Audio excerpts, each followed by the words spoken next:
Chapter 24. Why aren't times laid up by the Almighty? Why don't those who know him see his days?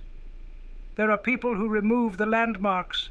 They violently take away flocks and feed them.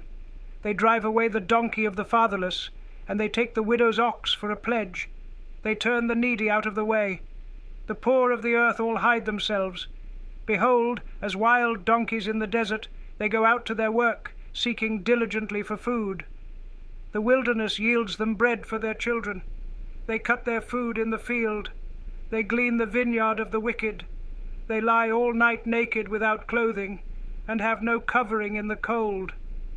They are wet with the showers of the mountains, and embrace the rock for lack of a shelter. There are those who pluck the fatherless from the breast, and take a pledge of the poor, so that they go around naked without clothing. Being hungry, they carry the sheaves. They make oil within the walls of these men. They tread wine presses and suffer thirst. From out of the populous city, men groan. The soul of the wounded cries out, yet God doesn't regard the folly. These are of those who rebel against the light. They don't know its ways, nor stay in its paths. The murderer rises with the light. He kills the poor and needy. In the night he is like a thief.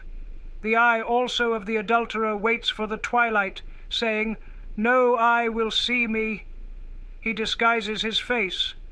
In the dark they dig through houses. They shut themselves up in the daytime. They don't know the light. For the morning is to all of them like thick darkness, for they know the terrors of the thick darkness. They are foam on the surface of the waters. Their portion is cursed in the earth. They don't turn into the way of the vineyards. Drought and heat consume the snow waters. So does Sheol those who have sinned. The womb will forget him. The worm will feed sweetly on him. He will be no more remembered. Unrighteousness will be broken as a tree. He devours the barren who don't bear. He shows no kindness to the widow. Yet God preserves the mighty by his power. He rises up who has no assurance of life.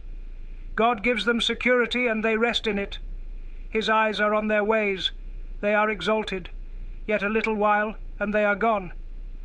Yes, they are brought low. They are taken out of the way as all others, and are cut off as the tops of the ears of grain. If it isn't so now, who will prove me a liar and make my speech worth nothing?